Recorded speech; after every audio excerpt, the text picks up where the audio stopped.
Hmm, There we go. Oh, hell. I guess we'll just jump into it then. Hello, welcome to the Occult Disney podcast. It's where we look for the magic inside the mysteries of the mouse, but not the mouse you're thinking of. These are different mice today. It's the rescuers. Hi, this is Matt here. Over there is Thomas. He's a paranoid American. What's up? Today I'm going to be going as Percival C. McLeach. Okay, Percival. That sounds good. Yeah, that'd be nice. You just use a different name for every single podcast, and you have a personality and a presence people recognize, but no one can ever find you. That's true. I like that. Today's flick is The Rescuers, which I have no clue if I've watched this before. I Um, know for a fact that I watched this one many, many, many times, but I didn't remember almost any of it. I remember John Candy's voice, and like there was a few scenes that I caught myself watching that felt like I was watching something I'd never seen before, but I could recite the dialogue like word for word. It was like a weird like I was MK Ultra triggered at some point and just started reciting the script for this movie, which kind of freaked me out, to be honest. I don't think we get your candy till the second one, but yeah, this one's the Bob. Yeah, this one's got both of them have Bob Newhart, which is a little bit weird. Um, but one of the reasons I was saying I wasn't sure if I've seen this is when I was a kid, I had like this little weird, plastic hand crank thing where you put a cartridge in and watch 30 seconds of something silent. And I remember we had like three or four of those for the rescuers, like the albatross landing and stuff. So I'm like, Hmm. I don't know if I've actually seen the movie or just seen these like early 80s kids toy, film clips. Um I mean those I definitely remember like with the albatross, running him forward, then running him backward and like why he's landing. Now he's flying away backwards. So that was fun for me at the time. Yeah. When you're 3 years old, that's great.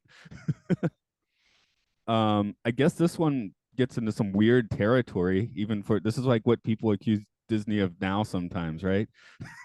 Like the rescuers, we have all this weird like, kids off the radar being kidnapped and like trafficked or whatever. I'm like, that's kind of raw stuff watching it today. And you know what's funny too is that this movie originally got buried because of the political undertones, quote unquote, that Walt Disney saw in the movie. I think it was probably a combination of the like ecological point of view, where it's they're sending these animals and they're becoming extinct and they're tearing up the environment. It had like a Fern Gully almost feel to it at a certain level, and I think that he sort of pushed back against that. But now, in context of all of this that's come over the last half decade, yeah, maybe, or half century, maybe that was the other part of the political undertones. He didn't want to like reveal the Epsteins of the 1970s. Not like the Sex Pistols. You seen those clips, yeah? I haven't. No, what are the Sex Pistols Oh, clips? Johnny Rotten. I maybe the interview was like published later, but it was something like 1977 they just went on and cursed up a storm on the BBC. That was fun. And then I think it was 79 where Johnny Rotten, John Lennon was actually outing Jimmy Savile like in 1979. Like, oh yeah, that nonce at the BBC, we all know what he's up to. And then the interview was like, I think that one was buried for quite a while, but yeah, so you know, thumbs up Is to now was Johnny that was Rotten. that like a prophecy, or like did he actually know that and he was revealing information, or was that just him calling someone a nonce and then happening to be right about it? No, the point was if you were at the BBC, everybody knew, like it wasn't a secret within circles. It was just like the general public didn't Mm. know. So, um, It was yeah, it was an Epstein situation. exactly. Yeah. So that's kind of where that went. So I guess we can start a little bit lighter on this one. Well, I think that already that ship has sailed a little bit. Okay, Sacre Bleu. But also speaking of, I guess, um uh I guess like inappropriate sexuality and the younger audience, this also stands out as like the defining movie where there's an actual like a pornographic image inserted into the movie, or it's very specific releases of the movie that was shown in a theater to children before I think the G rating even existed. So it kind of precluded any sort of ratings in that kind of regard. But this is the one that actually happened. Almost every other Disney insertion can almost be explained away through a million different excuses, and like the word in The Lion King might not have been SEX, it might have been SFX, which stood for the special effects department, and so on, all the way down to the Little Mermaid things. But this one with the woman in the window is the one that is undisputed. And I feel like we need to start out on that, because when it comes to occult Disney, and which literally just means things hidden in Disney, this is the one that you can point at and say this is real. This Yeah, is objective reality. yeah, I was almost going to start the podcast by just being, okay, a call it. There's some boobies. Let's move on. But Yeah. yeah, No, I mean, we have to jump into this, man, because this is the one that I think sets the tone. yeah, I think 1997 is the demarcation point. Like if the original VHS or whatever and the theatrical releases had it, and they finally caught it in 97. So I think DVD and Blu-ray and streaming, it has now been edited out. Um, Yeah, and I although checked, the version that I watched was like the remastered new version, so it definitely did not have it in there, of course. yeah, I didn't have the time to look for that anyway. Although I believe I have looked for the Lion King bit before, because If you who know it, hasn't? see, that's another thing too, is people are like, oh well, even if you knew it was there, you wouldn't be able to see it unless you freeze framed it. That's not true. If you watch it at regular speed and you know what you're looking for, you 100% can see it for those 2 frames that it's in. It just shows as like a little orange box when as it goes by. But if you know what you're looking for and you know exactly where to look, you could absolutely see it. So that's a little bit of, there's so many weird like myths baked into this, and just Disney in general. Again, this one's such a perfect entry point for all of that. I mean, I think way more problematic than like a quick burlesque shot is we see they animate a little bit too much of Penny several times, and I feel like it's the only time I've seen that in a Disney movie. Really? Yeah, I mean, there's shots where she's like going into her nightgown or being carried around. You're like, huh, they're showing an awful lot of a little girl there, which I thought that was weird. Well, I mean, even in the sequel, they kind of they sexualize these mice to increasing degrees. And again, this was another like hidden sort of thing.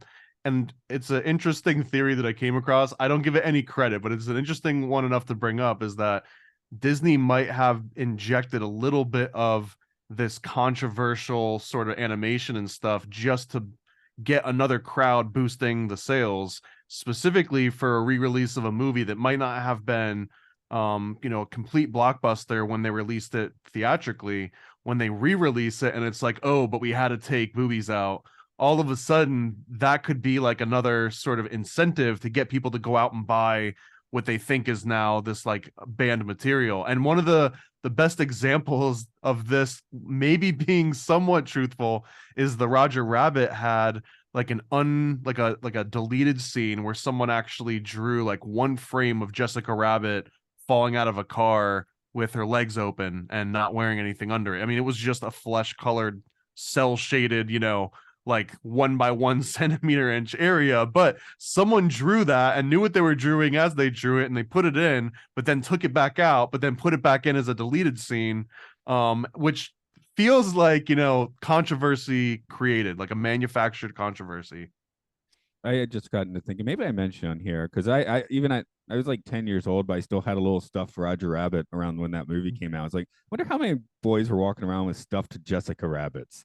I mean, they had to have made some. I don't know. It was big. I mean, that was directed to me at that age when that movie came out. And I remember even the Nintendo game had a secret level when you went to the club and Jessica Rabbit was on stage, if you looked under the table, then it would give you like an 800 number that you could call, and it would be Jessica Rabbit giving you tips about how to play the game, and that you could give like dogs a steak to keep them away or something like that.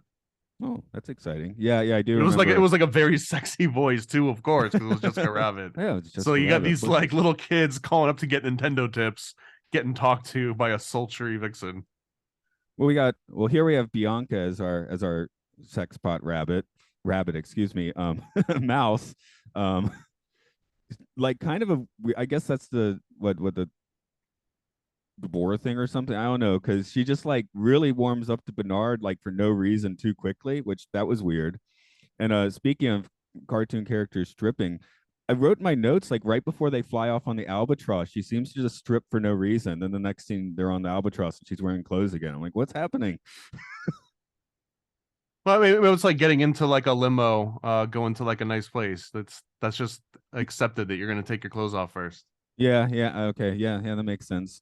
Those swinger clubs, right? And then gotta do it there. Um, but yeah, so apparently she is Hungarian because of the actress, and uh, Bernard is kind of weird. How familiar are you with Bob Newhart? I mean, I know who he is. I've obviously seen a lot of clips of him in the military. He's like a god. There's all sorts of like Newhart halls and stuff. But I also know him from the Mary Tyler Moore show, I believe, right? Wasn't he like the boss in that show? That might be right. I know the Bob Newhart show. He was a psychologist in the '70s, and in the '80s and '90s, he was it was just Whenever I Newhart. know was in a daze there at Nick at Night when it came on at like Yeah, midnight yeah. when I was supposed to be doing homework. Yeah.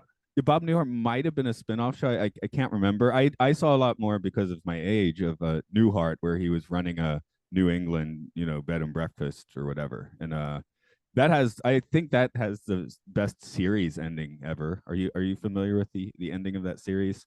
No, I spoiler alert for Yeah, anyone yeah, that yeah. wants to For a binge the whole thing. 30-year-old sitcom. um yeah, no, I was so he's things are just going insane in his bed and breakfast or whatever, and then he just like wakes up in bed sleeping next to his wife from the previous sitcom, like this the '70s one. Oh no, I mean I'm positive that I've seen that in a show recap where they show, all the most annoying endings to TV shows. Honestly, I love that trope. It's one of my favorite ones. I know people think it's like the biggest cop out. I'm just a sucker for that. That one in Groundhog's Day Yeah, tropes. I just always find it like, oh yeah, that 7 or 9 season show. It was all the entire show is just a dream. I love that. But you know what? It's if you got that much wrapped up in it and felt like that was a ripoff, but it actually was all fake. Like, no, of course none of that happened. It happened on a soundstage by, writers and directors, and those cameras come off and people change their accents. And I know it's a funny thing to be upset over that the fake thing turned out to be more fake than when they were faking it. Yeah, like the Seinfeld ending. It's like one, it was a clip show when you think about it. So it was funny that they ended their series with a clip show. And two, it's like they were just horrible people in the finale. And it's like, well, yeah, they were the entire series. Did you not notice? That's the point of the show, that these people are terrible. It was just about New Yorkers, period. Not even terrible people, just New Yorkers in general, right? Right, right, really. Um, Getting back to this movie, we had our characters. I definitely looking into the background, like this actually was at one point Disney's, not Walt Disney's, but animators at Disney's concept of a 101 Dalmatian sequel. I mean, our villainess is so close. Medusa is so close to Cruella de Vil. She's kind of just like a dumpy version of Cruella de Vil that's been eating too much cake and drinking too much scotch. There's also a weird evolution where even the hairstyle here, I personally believe it turns into, oh man, what's the name of the big octopus lady in the Little Mermaid? It's sort of morphs into her, at least some of the mannerisms. And I really feel that Disney, all the way back to Fantasia, when they bring out sort of the Black God, right? I think that they've been developing the same villains. So every time we see a new Disney movie, that's the villain. It all comes from the Black God, of that like Faustian tale that they show you, but it just kind of like morphs in different ways. So in one movie it's Cruella de Vil, and it keeps evolving. It turns into Maleficent with the same kind of silhouette we've brought up a few different times. But even the hairstyle of the villain of this movie, it has the horns, right? Like I don't know, I really do feel that they keep like developing this like evil entity, and they just keep kind of like shaping its body for all the movies, but it's the same kind of that like evil trope. I think Yeah, they're manifesting it. that's the Fantasia spell casting of Chernobog, but Chernobog has to keep showing up in some form, right? I Yeah, mean, I call him the Black God because that's what the name translates to. yeah, yeah. So, okay, we're going from that's cool. Yeah, I Chernobog, never, yeah. yeah, no, I got it now. Ursula. It took. I literally Ursula, there sat you go. there. I literally sat there thinking about it for like a minute because I was like, all I could think. You hear Medusa and you just can't like think of Ursula now. But it comes back to your point. It's kind of the same sort of template, right? I mean, they make a purple and fat and they put her underwater, but it's kind of the same Bleach ish your hair. character. And I don't even know if it's necessarily because of like a lack of creativity. I really do think that they're improving and working and just constantly molding the same character. It's almost like they keep casting, you know how Disney loved to cast the same voice actors over and over for different sort of characters, because they brought all this personality with them. I think it's kind of like that, but it's a fictional character that they've kind of created in this ethereal space, and they just keep casting her over and over again. Well, I mean, it's kind of like how you could argue a lot of the Disney princesses are basically the same character, right? I mean, Right? that's Yeah, the damsel in distress ones at least. yeah, exactly. I mean, in recent years, I guess that's the whole point of like Twisted and such is to maybe break her out of that role a little bit, but it is yeah, In yeah. effect, they create yet another one, which is the one that keeps breaking out of the role, right? It's always like that same archetype where they just keep recasting it into different roles. I don't know. I think it's so interesting to kind of because, for example, they were remaking The Little Mermaid without going on a complete tangent, but that Little Mermaid is probably going to be the new archetype of the character that breaks all the roles, whereas the old archetype was the recasted actress, ethereal actress that was always kind of in distress and always needed a man to get them out of whatever kind of conundrum they were in, or they were always chasing a relationship to make them whole. Whereas the new archetype, it's kind of a split from that. It's always like, well, I can be independent, which like neither of them are good or bad, but it's literally just them casting the same, character over and over again and dressing it up slightly differently. Although break it up here, yeah, the villainness is like almost disturbingly in the archetype, like just like your two shades from Cruella, like but the heroes in this movie are a little bit, I think they break the mold a little bit, partly because I guess they're kind of sort of half based on their famous voice actors. Like it's they have a different vibe. I mean, I just watched Well, Bernard is the most unwitting, I think, so far of a lot of the sort of protagonists of the Disney movies.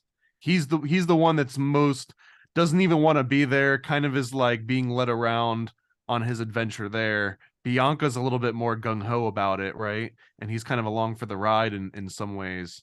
But all of the other Disney movies so far, it's like either they were thrust into that world because their parents died, which is the other recurring theme aside from children being kidnapped. But I think that that's kind of part of what makes this movie unique in that way. one of the by one of those serendipitous synchronicity sort of things is the week before this one for my other film podcast, I just watched North by Northwest twice actually, because then I watched it with my family. That's kind. It starts at the UN. It's got the unwitting hero Cary Grant. Is it, that's Ava Marie Saint in that one? Yeah, she's the actual spy, kind of dragging him haplessly along, and I'm like, That's a great analogy, actually, man. when you The explained the way you explained, I was about to like try and work it out, and I was like, "You're just explaining North by Northwest." So. You're absolutely right, man. The Rescuers is just an animated version of North by Northwest. That's perfect. With some more swamp juice, yeah.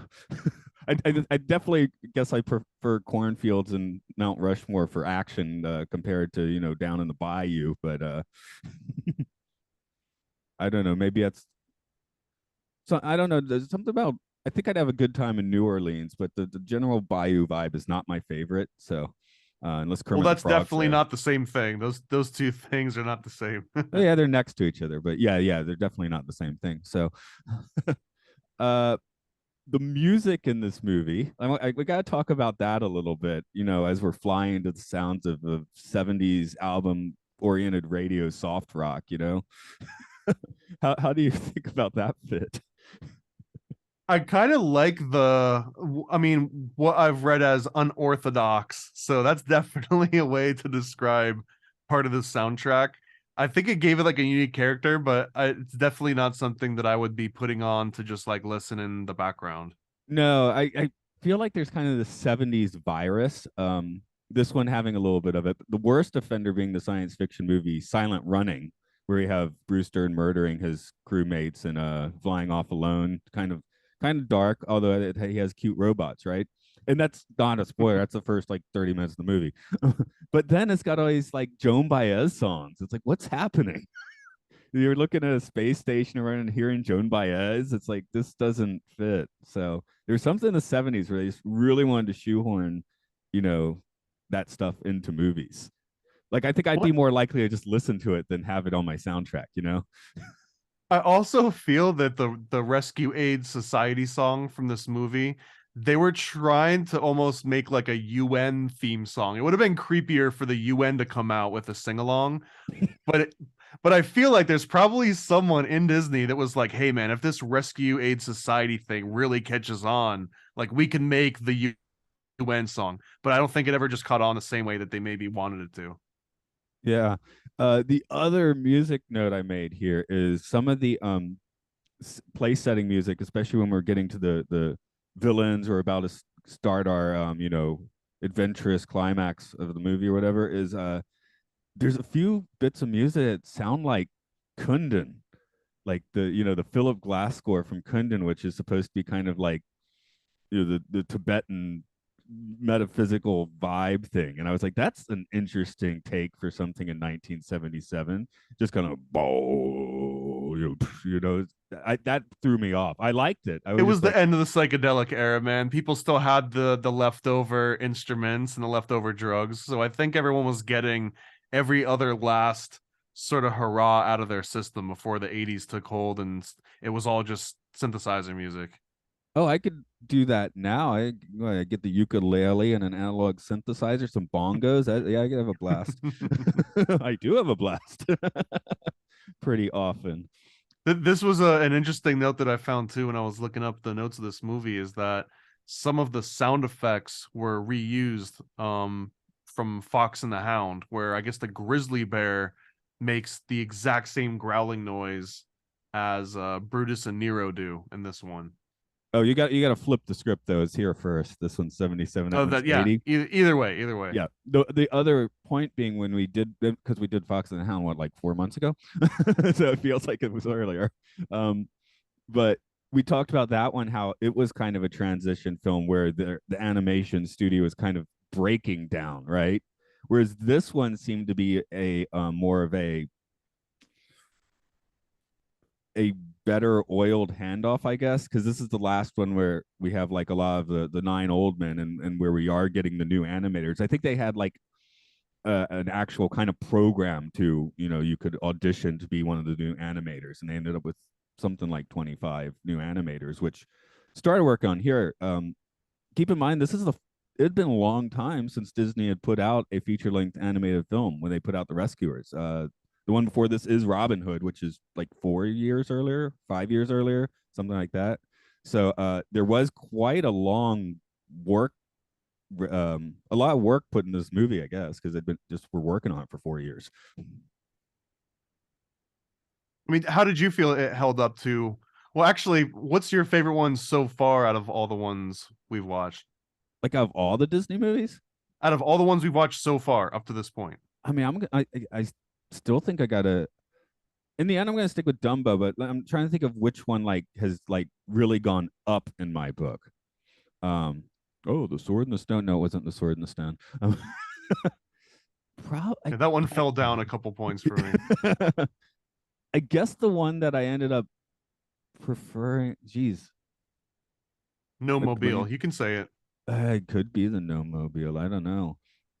Yeah, Fox and the Hound is up there. I should probably look at the list to really work it out. Um, it's sorry, my brain shattering on the question today. So, Well, I guess I'm curious if Fox and the Hound is your 10, where is the first Rescuers movie, the 77 Rescuers movie at? I think I prefer. the Fox and the Hound, it just seems a little more consistent.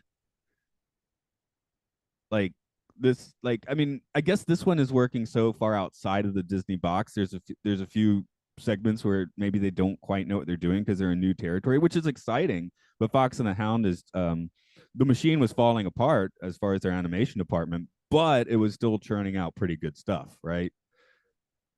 I don't know what's your take. Do you have a favorite now, and the one that's kind of moved up in your book the most? Probably, I think maybe my favorite was always Robin Hood, and it has remained to be Robin Hood. But Rescuers Down Under, like I mentioned, was like implanted in my brain somewhere where I have to put it in very high rating. I have to give it at least a 7 or an 8, even though rewatching it, I don't know if it deserves any of that by merit alone. For whatever reason, it's like it just fits into like a groove that's been etched into my skull somehow. Yeah, I guess my actual answers. I like Robin Hood a lot, but just the credit sequence from that, the opening credits. I think that's where I was like, "Whoa, this is That one great." and the whistle stop song, like that'll just never not be my favorite Disney song, even though it's just not necessarily lyrics. It's just like a guy, improvising. It's kind of like a scat man. Yeah, just up to this point, I'm not willing to abandon my pink elephants. I guess is what I'm saying. So I'm trying to figure out which one moved up the most in my book. But they get an homage, right? They get an homage in almost every movie. I almost consider the drunk elephants the real hidden Mickey. Because I mean the hidden Mickey, everyone knows about the hidden Mickey, but whenever you see that elephant pop up, I feel like that's kind of the real version of it. But in Robin Hood, they are, I guess, sort of like soldiers or something. They're like the Foot Clan of the villains in that movie. You don't really see them often. I think it's just in the credits and in like one or two scenes. Yeah, and like the Aristocats, I that's pretty low on my list as far as like how I like it. But that weird again, the weird psychedelic scene from the early 70s like definitely won me over. So that segment I was like, okay, we're like 50 minutes into this movie and now I'm on fire. That's good. That at least the fire lit eventually. So And I do have a note here that this movie is one in a long line of that kidnapping theme, and I do think there's something to this. There's something to children being left without their parents, and the fact that Disney movies are typically used to leave a child without its parents, right? You put the movie in and you go outside or you go and like do things and it becomes the sort of like stand-in parent, right? Like it becomes this artificial sort of mechanical parent that babysits for a little while. But this dates back at least to Pinocchio, if not earlier. But Pinocchio is pretty much about a fake kid being stolen. But then you've got Peter Pan, where multiple kids get stolen. You've got The Rescuers and The Rescuers sequel, which I did watch as extra credit in case you want to get into the sequel. But both of those are about a kid literally being kidnapped. Monsters Inc., you've got a kid being kidnapped. Technically, Tangled, Rapunzel gets kidnapped. So all of these ongoing themes where either your parents die or you were already an orphan at the beginning of the movie or you're with your parents and then you get kidnapped from your parents. It's just such an interesting, very yeah. specific sort of theme to just keep harping back to over and over. Even 101 Dalmatians is people get dogs as proxy kids and the dogs get kidnapped. So Well, the point I mean, if you start extending that into the animal kingdom, now you can make an argument that every Disney movie ever is pretty much about either getting kidnapped or orphaned or something along those lines. Because now you can bring Bambi into the mix. But all those examples I just gave were all human children being kidnapped without having to like bend or weave or include other movies. Like once you extend that to the animal kingdom, bam, like every Disney movie. yeah, that pretty much works. So I guess that's just a way to, you know, instill what fear into children, which you could see as, oh, we're entertaining them and shocking them, or we're traumatizing them a bit. It's sometimes hard to tell. Getting back to Mr. Toad, when you Honestly, go to I think it's like a cheat code, man. It's like I mean, dating myself with a Game Genie reference, but it's like storytellers at a certain point just realize, oh, there's these very specific themes that we can hark onto, and it's almost like a platonic solid or or like a sacred geometry, except it's like, oh, if you just do these things, you play a sad violin and a slow piano, very softly, and then say some children's like parents died or that they're being taken away from their children or whatever, you can just evoke an emotional response and a connection. And it doesn't even have to be a good storyline necessarily. If you can just play those things in the right order, in the right sequence, it's almost like anyone with really good rhetoric can convince you of things that don't exist or that nobody else cares about just through the way that they present it. So I feel like Disney almost like came up on this thing, realized it worked great, and they're just like, let's just keep flexing that muscle over and over again. And they don't necessarily ever have to change the script. I mean, all the way up to the Lion King and beyond, right? It's kind of that same emotional setup. And I don't know if they need to change it, because I think I also liken it to certain commercials where they know they've got a 30-second format, and you always want to show the company logo within the last 2 to 3 seconds of whatever your commercial length is, and you always kind of build up to it, and then you throw this logo out, and that's usually when the music fades out or dies down or lowers its tempo or becomes kind of less aggressive, because they've already embedded all of that information, and now they want you to like be calm, relax, and then your takeaway is this like soothing logo that brought you out of the chaos. And I just think it's that same concept here, where Disney presents that chaos and it's like, and here's the solution, and here's the music, and here's this formulaic way. I'm sitting here trying to work out their films and wondering if that's why, because this is the crop of animators where they did get in like Tim Burton and Don Bluth, and Bluth had been around a bit by this point. I think this is Rescuers is where he actually got to start like doing proper directing, like animation directing. But he's still relatively new to the game at this point. Burt, I guess John Lasseter hangs around, but in a kind of weird roundabout way. But maybe they were trying to, screw with the formula, and it just didn't take. And yeah, I could definitely see that. I could definitely see that with Tim Burton. I mean, that's kind of his like, you know, narrative, right? That he couldn't fit there and makes weird animated Frankenweenie or whatever, right? I mean, or maybe that just like that theme of being separated from the parents just took like a very dark note into Tim Burton's psyche as he That could pushed be that it too, narrative. because yeah, you got your not anime, but yeah, Edward Scissorhands or something. I guess has sort of that vibe. It Although I guess definitely is that vibe, man. It's he's it's Pinocchio.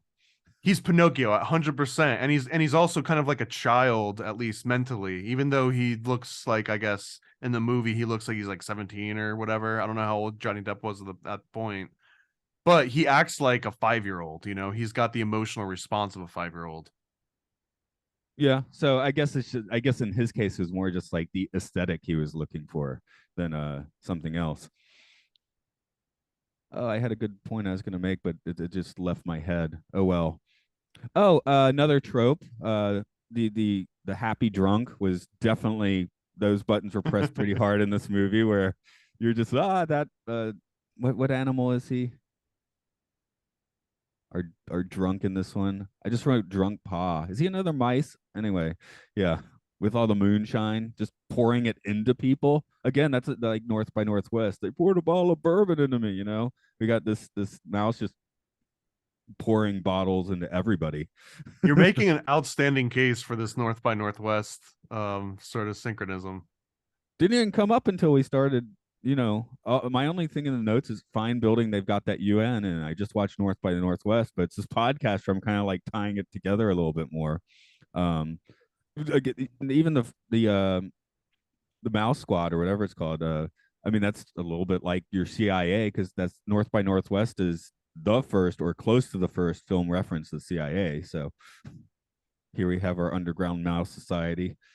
We also have another reoccurring Disney trope. Another of my favorites is the backwoods hillbilly Appalachian redneck.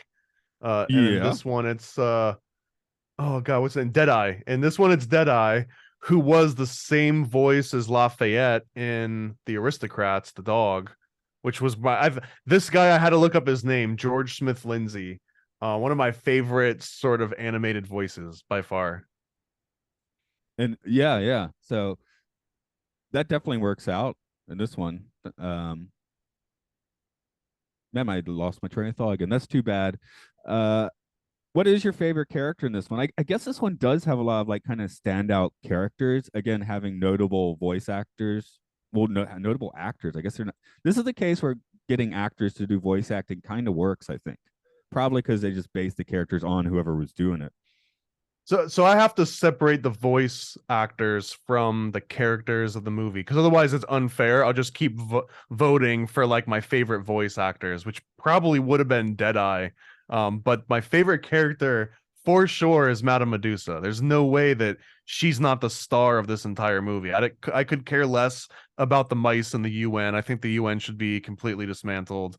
But Madame Medusa would be just the type of person that could dismantle a mouse-driven UN. So I'm kind of on her side, not just in the theme of the movie, but I think she has that crazy look in her eye where I want to follow her story. I don't want to know about the UN and like what these mice do in a day. I want to know what Madame Medusa does on like a normal day and like a day that goes good for her when her nefarious plans work out. Like I would absolutely love to see a Cruella movie, but you know, called Medusa or something on this lady. Well, I don't know. Considering her living situation, I'm going to guess a few of her plans haven't gone so well. But hey, that could be fun to watch as well. No problem with that. Yeah, I guess it did just bug me how close she was to Cruella a little bit. Otherwise, yes, definitely good stuff there. Well, they almost used Cruella de Vil's character itself on this movie, or at least certain animated frames from that. So this was almost going to be a Baloo Little John situation. But they ended up not going that direction. But obviously, some of that DNA was still left over, even though they didn't necessarily repeat the exact same frames. There's so much of Cruella de Vil. I think like the high cheekbones and that like kind of like Scully look in a way. But I also feel that this one's way like if you had to choose who you were being pursued by, it would probably, at least for me, I would rather be pursued by Cruella de Vil because then you just got to outsmart her stupid goons. She doesn't get her hands dirty. This lady gets her hands dirty, and her goons are freaking crocodiles. Yeah, yeah. So she's more terrifying, right? I think Um, so. Yeah, this was definitely a terrifying sort of villain to be pursued by. I can't think of a lot of other Disney villains that felt as real as this lady did to me. All the other ones have almost like a fantasy quality to them, but this one felt like someone you might actually find in the bayou that might chase you. right, right. Uh, let's think about water just a little bit as well. We have kind of our maelstrom at the end, and I'm seeing it, working out that as a bit of another Disney trope because we got that sort of thing in Pinocchio as well, like the water disaster ending the film basically. Um, I just like the Yeah, and idea this of a is maelstrom. Devil's Bayou. So there's direct connotations again to like the actual Dark Lord, right? It's not subtle backhanded references. They just mention devil in this. Which again, like Cruella de Vil, which you didn't catch up on until we watched it recently, but that theme of saying like this character is an embodiment of the actual devil. Like this is the Christian devil to be worried about that's infused with this character. Devil comes in many forms. I guess that's what they're going at. Now, this is based on a series of novels that I was relatively unfamiliar with. I didn't really know where this came from. I'm going to guess you probably have two or three notes on that. I didn't actually look as much into the original story of the rescuers here. I have a couple actually I have a note that says to do Oh, about more of the backstory on this one. I was trying to find specifically any kind of like occult influence and like mythology that might have gotten baked into it. I didn't find any from the original source material. I definitely found way more for the resulting animation.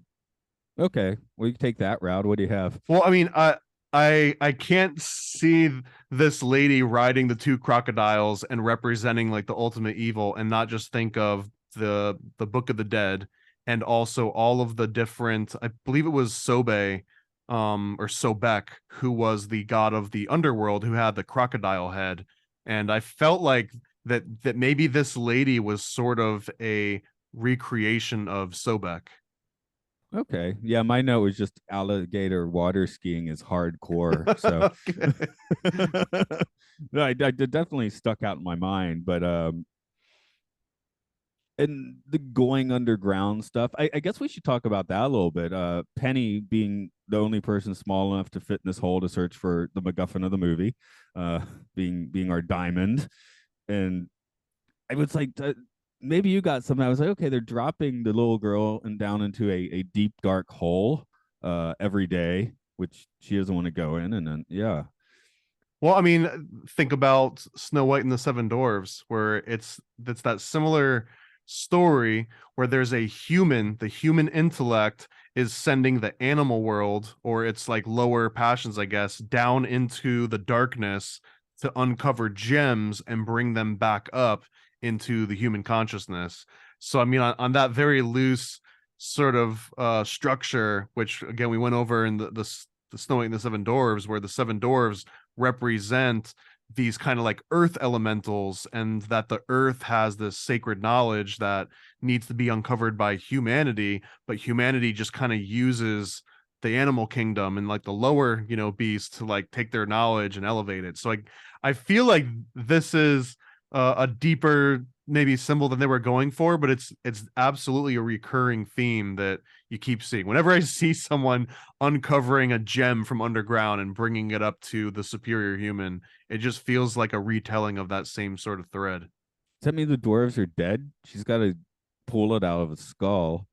Well, the dwarves are only dead until they Eat it meet again. human intellect. Yeah. That's what's, I mean, that one's really fascinating to me because it's the human intellect which gives them life. Like they get just through osmosis almost, like the spirit is infectious. So the spirit of humanity infects this like dead, decayed, inanimate objects around it, and it kind of like inspires them through the spirit of humanity, and therefore it's not as much humans like sending these gnomes or these creatures or these mice down into the earth to grab knowledge. It's like they want to have more of this consciousness, and in order to do that they want to like help humans. I'm going a little bit on a tangent there, but I feel that's a theme. Like if you look at that as the theme of all these Disney movies, specifically the ones where humans are interacting with the animal kingdom, I feel like that's very close to all this.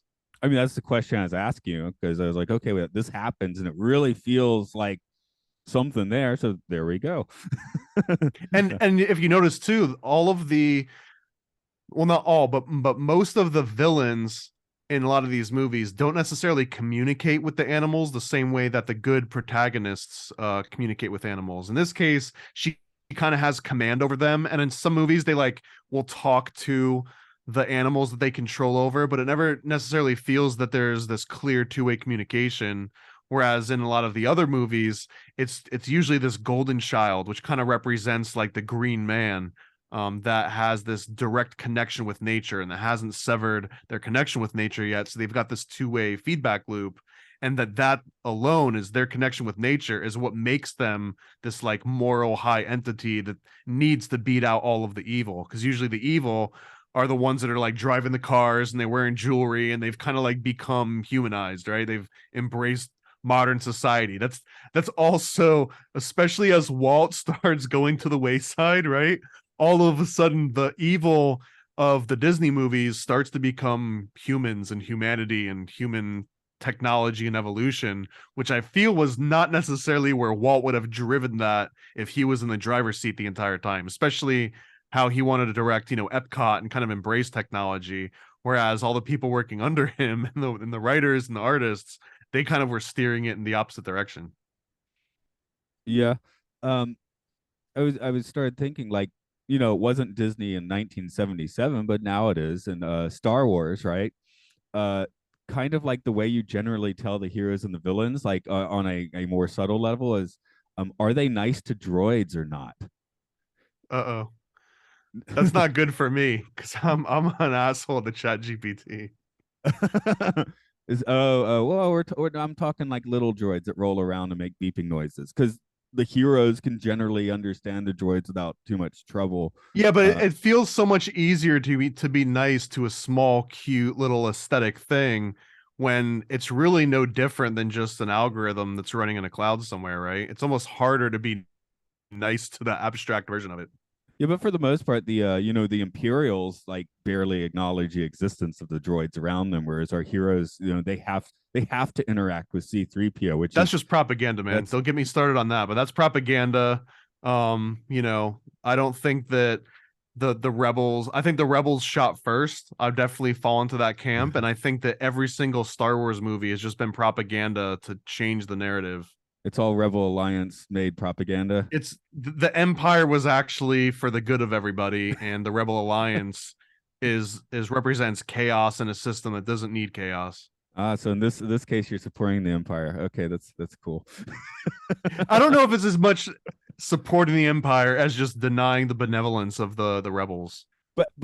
Actually, that still works with my little metaphor, because if it's rebel propaganda, that's the trope they're putting into the rebel propaganda, that the rebels are nice to droids and the The Empire is classic not. reverse trope. The reverse trope. It still kind of it fits, because you still have in that case you have artists from the fake world making movies.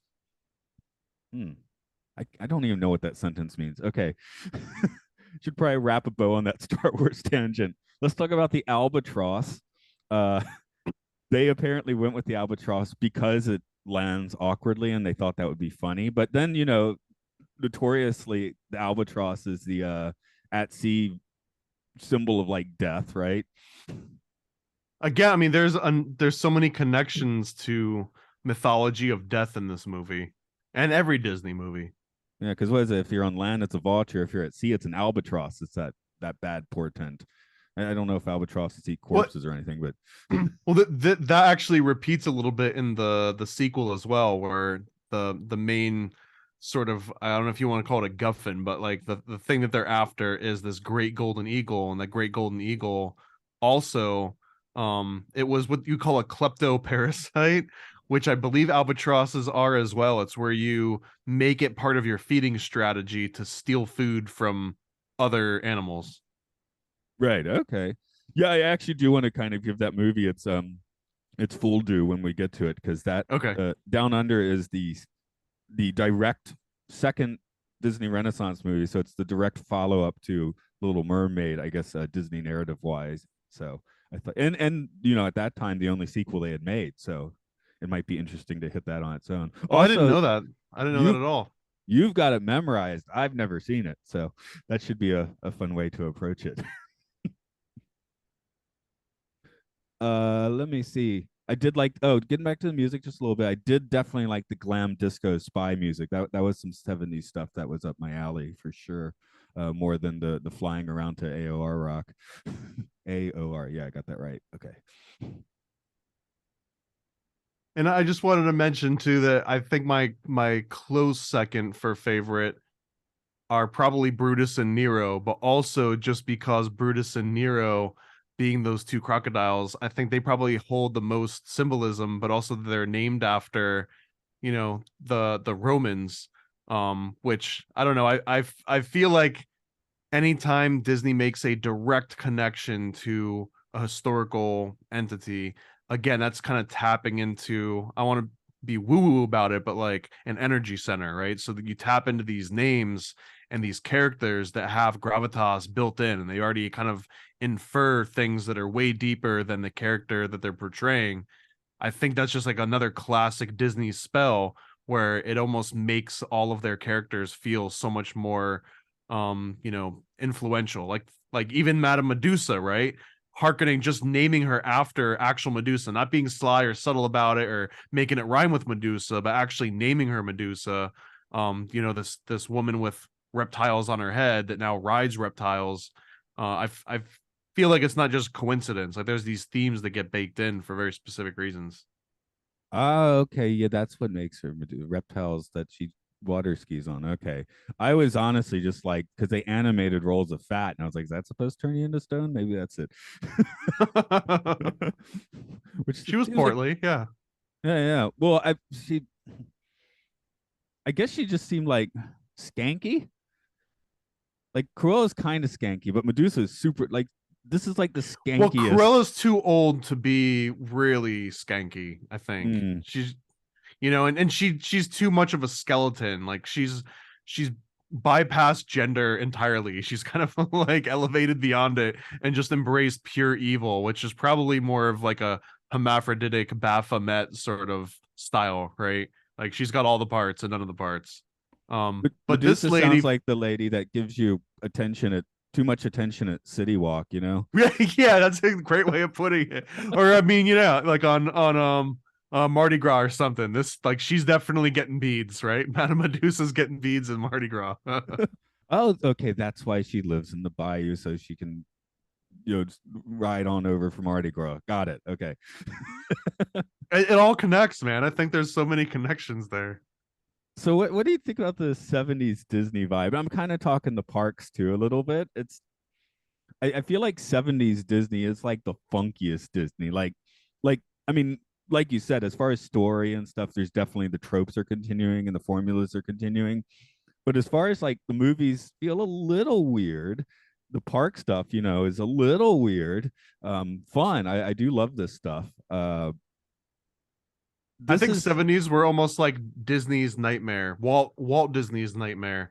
And this is subjective, obviously, but my whole understanding of Disney as a living entity is that it wants to live in a timeless Pleasantville. It would prefer to live in like a perpetual world of Lassie and Leave It to Beaver and sort of in that kind of an atmosphere.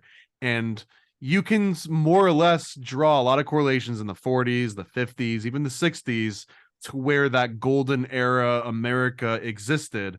The 70s, though, it was like you couldn't hide it. Like no matter what business you were being a patron of a bank or a restaurant, like the 70s and everyone wearing bell bottoms and the huge mutton chops and like the dark, aviator sunglasses, it persisted throughout.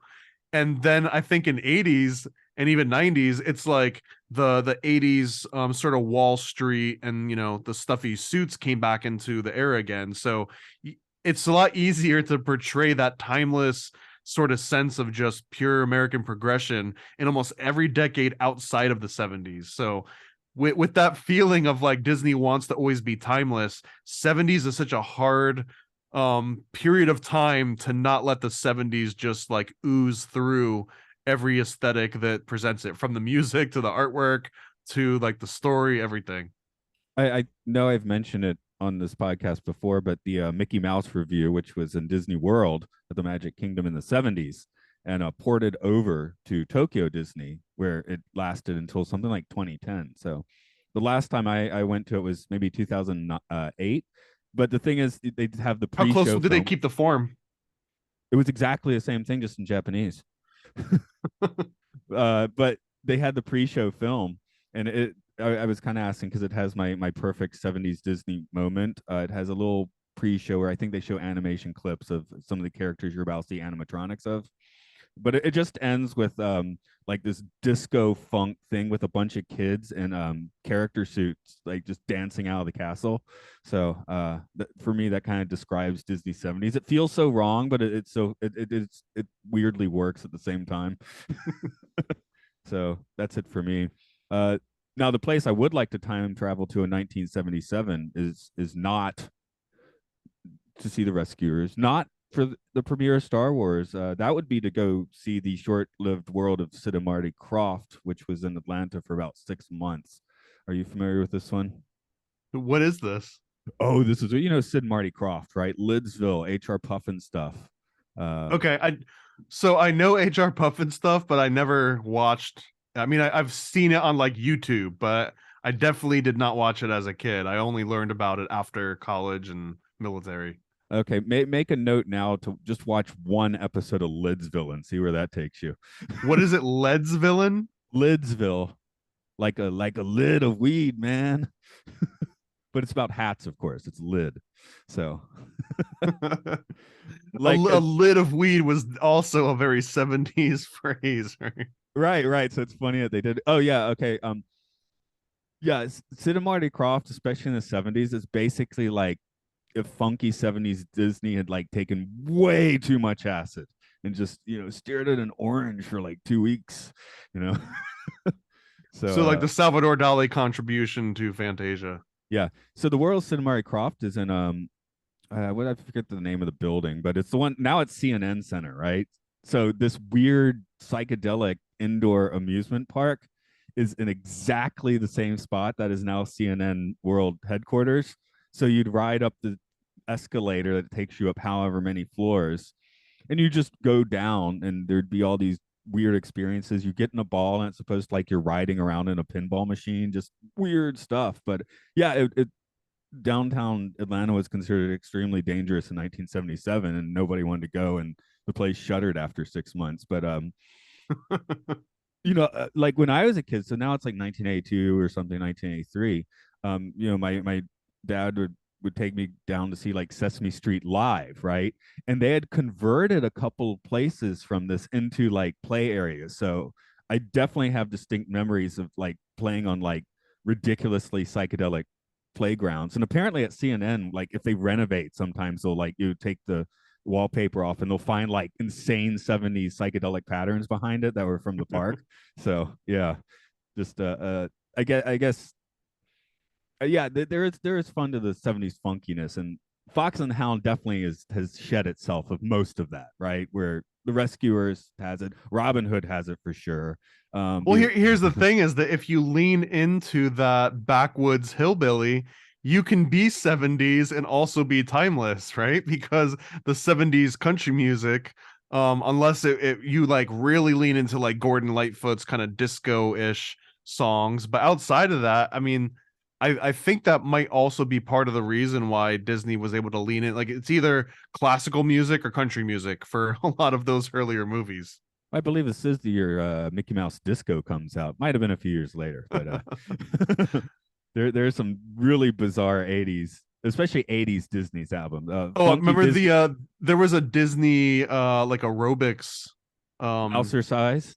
yeah, Mouser Size. Oh man, I hated it and loved it.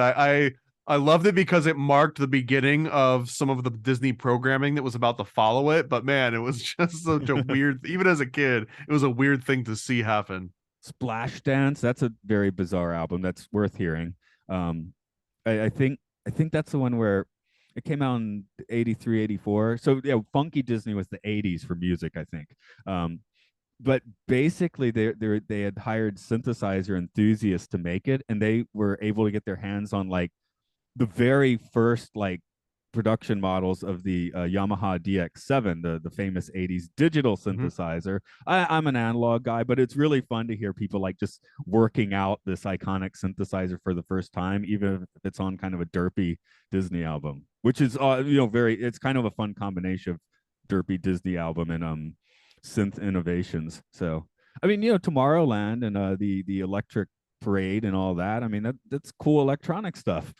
It's funny when you bring up the DX7 and you mention you're an analog guy because the DX7 is such an old piece of digital equipment that it's almost closer to the analog world than it is to the digital world, at least in just chronology.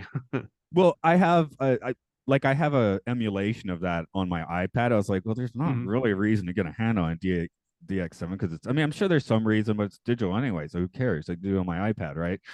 If you don't have any space and you just need to fill it up with heavy, bulky objects, then yeah. Well, since I do like analogs, I also have a Mini Moog and a Juno 60, and those do take up a lot of space. So I don't need I it. mean, the next step is just get a full on Mellotron, right? And then you have to like play maintenance on all the tapes constantly and all the motors. Yeah, I don't know why I still have a functioning Juno 60. It worked. There's a little bit of a hissy sound. But that's kind of cool because it's analog. So, but it's still fully functioning. So pretty amazing. uh, Well, anyway, there's and speaking of analog and digital, I just want to mention there was another note on this movie was the end of the Disney Xerox phase, apparently. Even though this one looked a little bit sharper, that same criticism that I brought up when we were watching 101 Dalmatians, where you could almost see like the Xerox like specks of dust that got copied when they were, doing different panels. This was, I think, the last time that they used that specific way of doing animation. and we'll talk about again when we do Rescuers Down Under, but that was the first movie they used the caps system on. The And first that time. the animation in the sequel was amazing. Like it was truly spectacular in my opinion. The movie maybe not as good as the animation in the movie. Yeah. So I mean, there's a case of making digital work for you, right? The you still got the artist doing the art thing, but we're just going to lay on the ink and paint with a computer. I guess that's basically how it works, if I'm correct. They did some of. I mean, when you say lay it on with like the computer, it's like they're still doing all of it. It just happens to be instead of scanning it digitally and that pixel being a representation of like an actual paint that was on the cell. Now they just put the pixel in digitally. So, but it's still like very much hand drawn in that same kind of way. Like they're still using a stylus. They might just not be dipping it into the paint and putting onto the cell, but every other step of that process is very similar. But the one that makes the sequel stand out, which we'll do a whole episode on, I'm happy about because that one is amazing.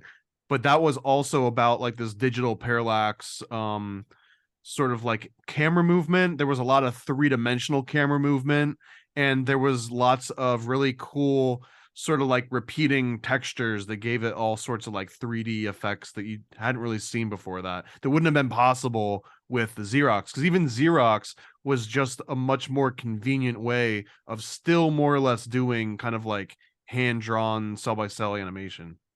Right, right. So I mean,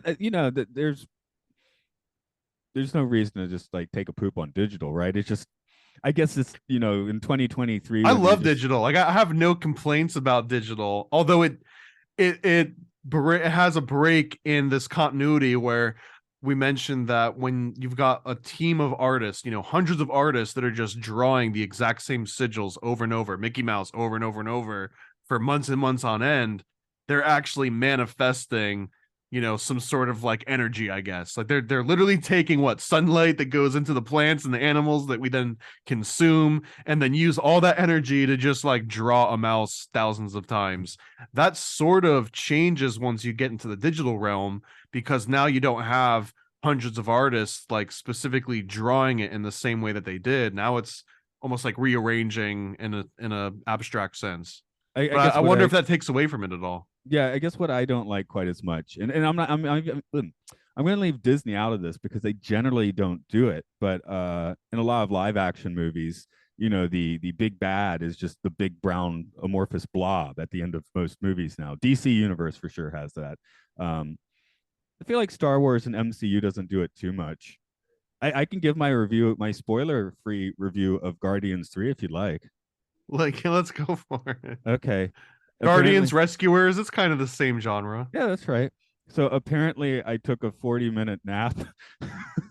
I I had walked like 30 kilometers that day, and it just had a drink. So that's part of the reason. So it might be the movie's fault, but I fell asleep for How long basic was the movie? like That's an two and important a factor. yeah, like 2.5 hours. That's part of the Well, reason there you why. go, right? I mean, consistently the better of these movies so far are usually when they clock in at under 90 minutes, 90's preferably not perfectly. more than 70 minutes, but Yeah, I mean, I watched several Hitchcock films. I watched several Buster Keaton films in the past week too. Didn't fall asleep for those. So, anyway, so the plot that I got from this movie, because the 40 minutes I fell asleep in was the loud noises part, right, with plot twists and loud noises and action. So I basically slept through the whole climax, I guess. So what I saw was a bunch of broken, depressed people and aliens, I guess, and by the end they've sort of resolved things, but it's melancholy and bittersweet. So what I saw was kind of like an Igmar Bergman film because I missed all the action. But I I don't really have I haven't seen an MCU film since Doctor Strange last year. I've been just like, okay, Guardians 3, let's give it a shot, and I'm like, nope, still not back in on this.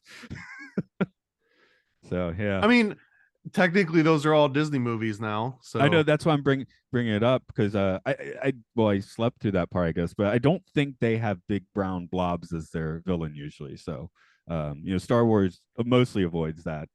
Return. I Jabba guess the you could. Hutt. That's an awesome big blob. Blah, blah. And I was going to bring up the Rancor under Jabba as being an awesome big brown blob, but that's also a fantastic model. And Jabba's original I Jabba's mean, a fantastic model. Chernobog is kind of a big black blob.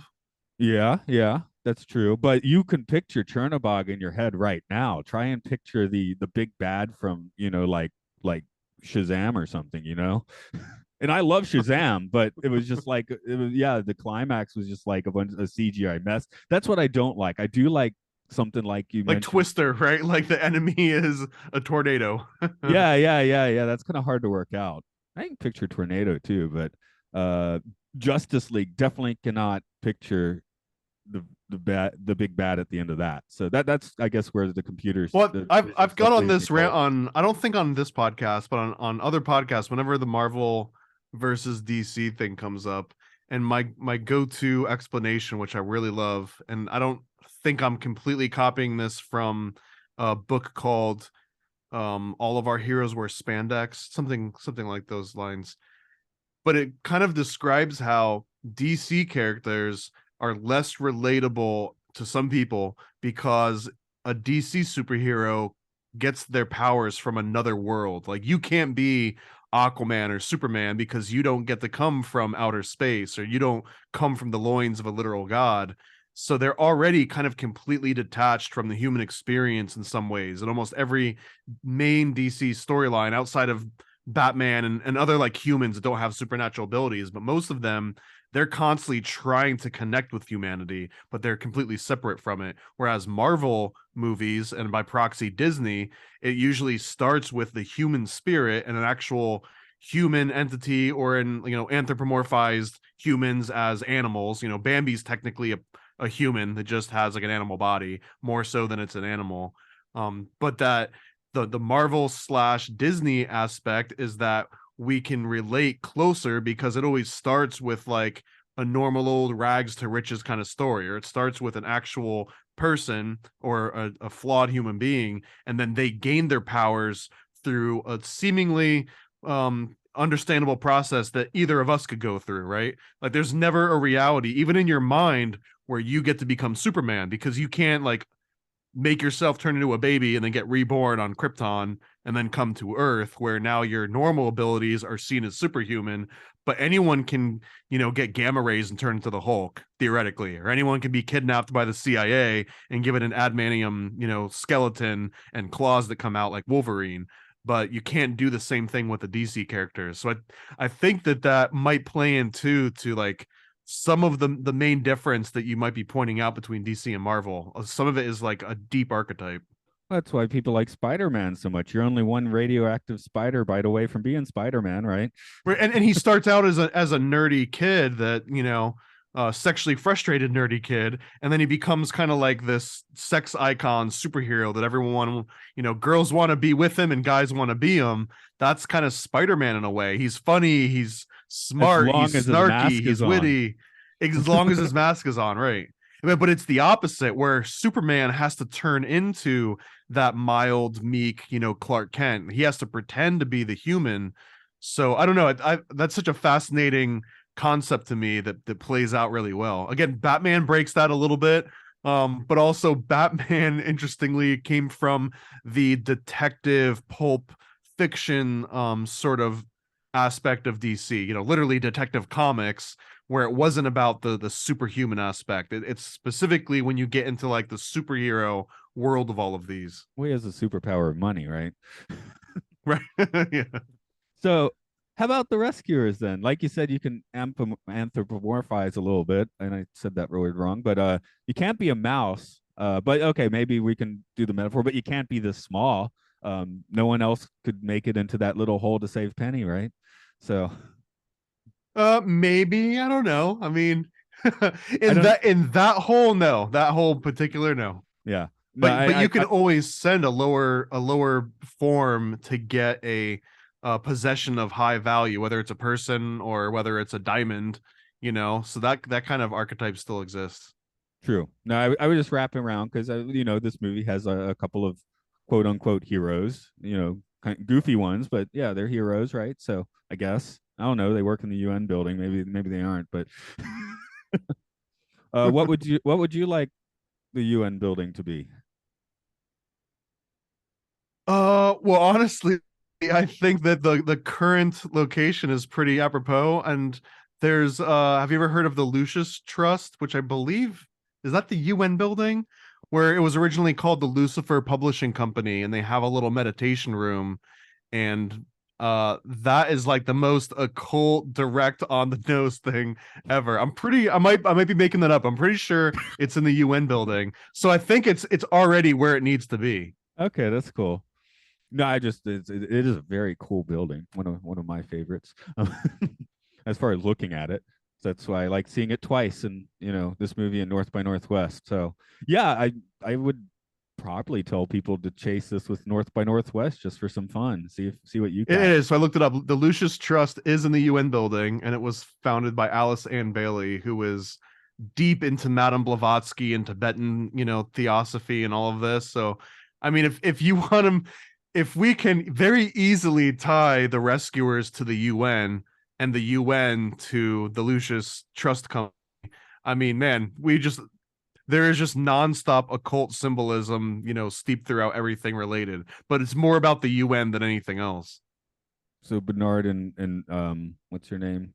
Bianca are Well, bringers of light. Okay. they are the bringers of light. They're Lucifer, truly Lucifer from the UN, that are trying to bring light into the forces of death, right? The Sobak, the rulers of the underworld, these evil kind of entities that represent death and darkness forever, and they're the ones that are coming to rescue and save everybody, and kind of like Prometheus in a little bit of a way, where it's like part of it is unwitting. Yeah, I guess that I mean, well, one, okay, they probably weren't like consciously thinking. I love the metaphor because I was about to say that's why they made Bernard such a like not quite fit, but guy, sort of guy, fish out of water in this situation. But I think that was more for the comedy and drama. But it works is the point. I mean, I guess there's so many subconscious choices artists can make too. Well, he's way more sympathetic as being unwitting, because if he were if he actually wanted to be on this mission, I think he would be far less relatable, and he would almost be annoying, that like he's so full of himself, and the fact that he's kind of getting dragged along and doesn't know what he's doing almost makes him endearing in a way. Right. Like there's so many things just in creations of movies because we're talking occult Disney, the hidden things, and some of it's intentional, like the booby poster. But then there's other things that would not be intentional but are still there. And my personal experience case would be making music. I remember writing some lyrics, making some songs around 2012 or 2013, right? And then around 2018, doing a whole lot of metaphysical reading stuff, listening to music again and being like, I'm explaining these concepts to myself 10 years ago before I knew about them. How does that work?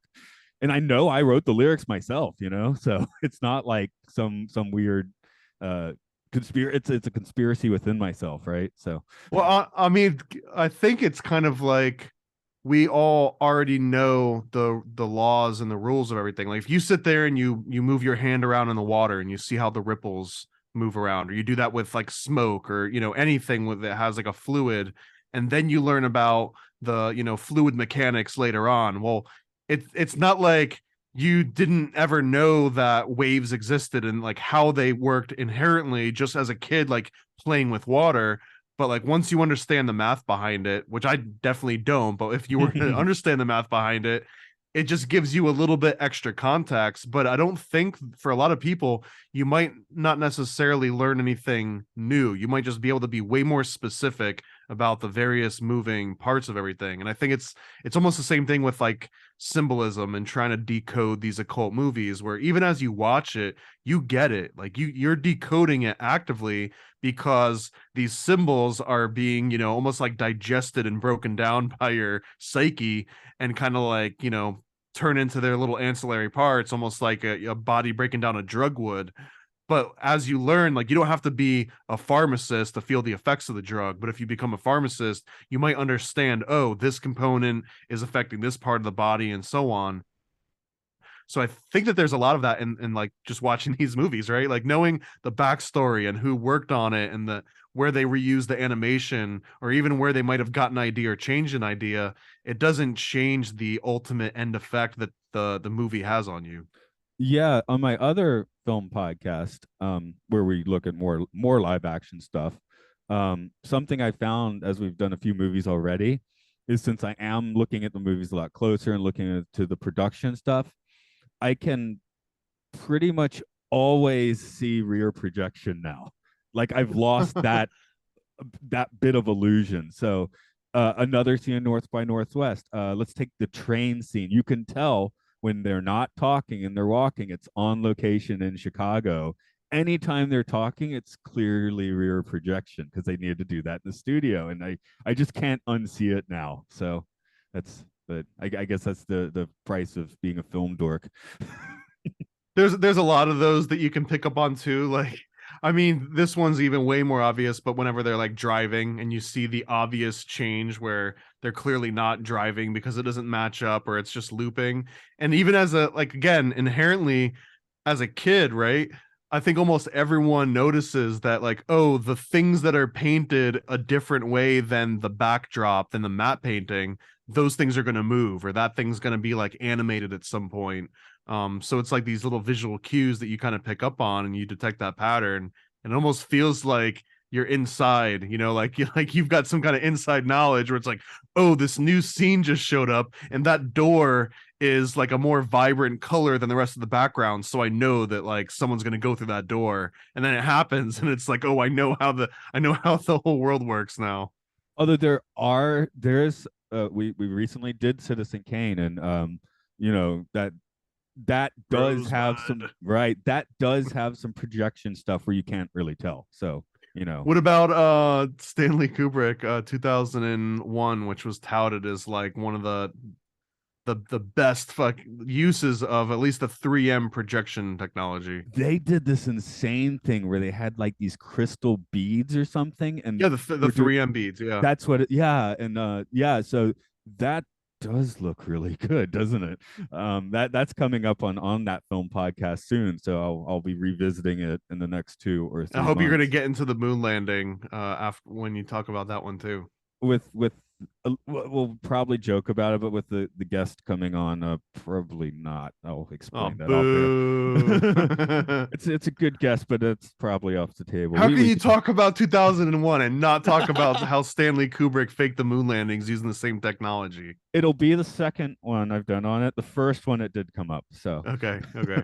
um anyway, I guess I was just going to turn that into plug. So yeah, the film one is Films and Filth. You can find that on any of your podcatchers. The Twilight Zone is Time Enough Podcast, where we talk about every episode of the Twilight Zone and beyond. And that can be supported along with this, the Occult Disney Podcast, on Patreon at Podcastio Podcastius. And we're on Twitter. Occult Disney's on Twitter. I think it's just Occult Disney Pod, and I do check it because the tweets I want to see actually come through that account. So, what's up in your world? You got something behind you to show, I Well, think. I just want to replug the amazing Rescuers Are the UN connection here and the North by Northwest.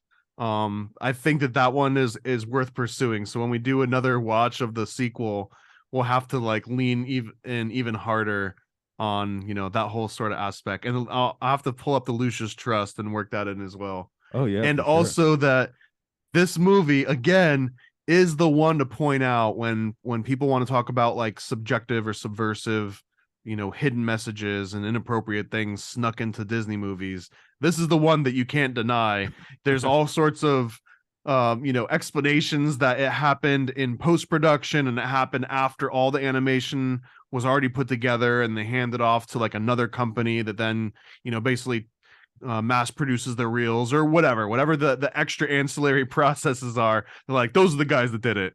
But the woman in the actual frame has never been identified.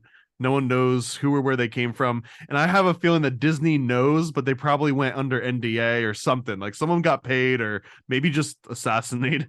Maybe they just got taken out. Watts Frozen Head put it there.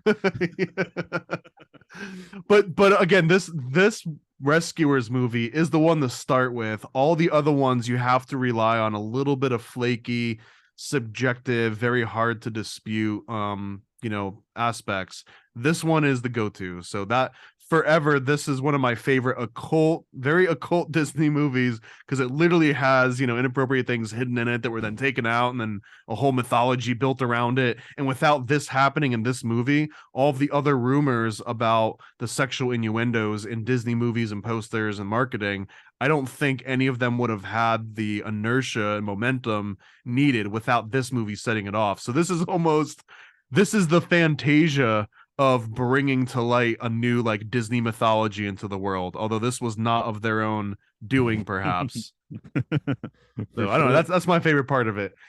Yeah, the book that I've got here is The Chosen One. I think I've plugged this a few different times before, but right now on Kickstarter, we're trying to get 100 people to just sign up to be notified of The Chosen One issue 2. So if you go to paranoidamerican.com, at the very top, there's a big link that's like, Chosen One issue 2. Or if you're listening or watching this in the future, check out The Chosen One issue 2. It's out now. It's not at this moment, but it is in the future. It's a completely original comic, fully illustrated, and it's about conspiracy podcasters, kind of like what we're doing here, but they get supernatural abilities in a very Marvel way, where this big radioactive cube comes from outer space. Technically, it comes from the planet Saturn, delivered by Abraxas Prime, which is Saturn's version of Amazon.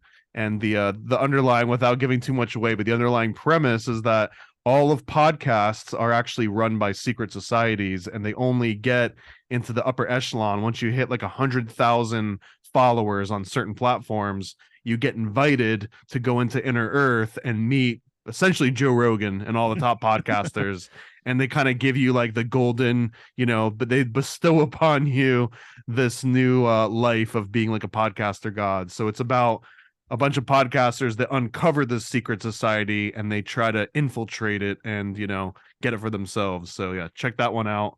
paranoidamerica.com. It's got all kinds of cool conspiracy theory references all throughout it. Rock on. Yeah, hopefully we'll get invited someday. I'm gonna go pop onto my albatross and fly off to work then. So, all right, until the next one. What's your cutoff for this one? What's the parting line? That maybe that was it. Except now I said something else. I can just say it again. Now I'm gonna get on my albatross and fly off to work. It was better the second time for sure. Good. Okay, we'll cut there. Actually, I'm going to do another podcast first, but yeah, our guest for 2001 is Star Trek science advisor. So, very good catch, but I don't really want to ask her about that. Really? She's got to have anyone that actually worked in sci-fi as an advisor has to know about multiple Stanley Kubrick. It'll probably come up a little bit, but probably more like ha ha ha, that's so funny, right? So because what are you trying to hide from me? Yeah, exactly. But yeah, because we did with her Interstellar and then Contact, and then we changed the podcast to the Films and Filth one. And I was like, oh, we're going. Has the space communism topic come up in any length with her yet? Space communism? Yeah, Star Trek is space communism. Oh, there's no money. Yeah. Oh, right, for sure. Yeah. Okay, got that. Has it come up? Well, we haven't talked about actual Star Trek films with her. That's the problem. Okay. I think we did talk about it with Rod Roddenberry though, because we had him on for First Contact, and I think it came up because there's a scene about the no money thing where it doesn't make any sense. So we've done that a little bit for sure. Next one I think is Black Cauldron, which is kind of exciting. So okay, hell yeah. Probably 2 weeks. I think next week I've already got myself pretty much scheduled in, but yeah, I'll also do a message next week about how the following week is looking. So okay, not for any specific reasons, but it seems like Thursdays have been working out the best for me to do this. That's kind of where I've been thinking of having you for the most part anyway, so it seems to be working to a nice pattern there. Like I said, at this point, if these come out every 3 weeks, that's fine. Podcasts do that. Okay, cool, right on. I'm gonna get ready for that next one then, so I will catch you in the soon. All right, man. See ya. Enjoy it.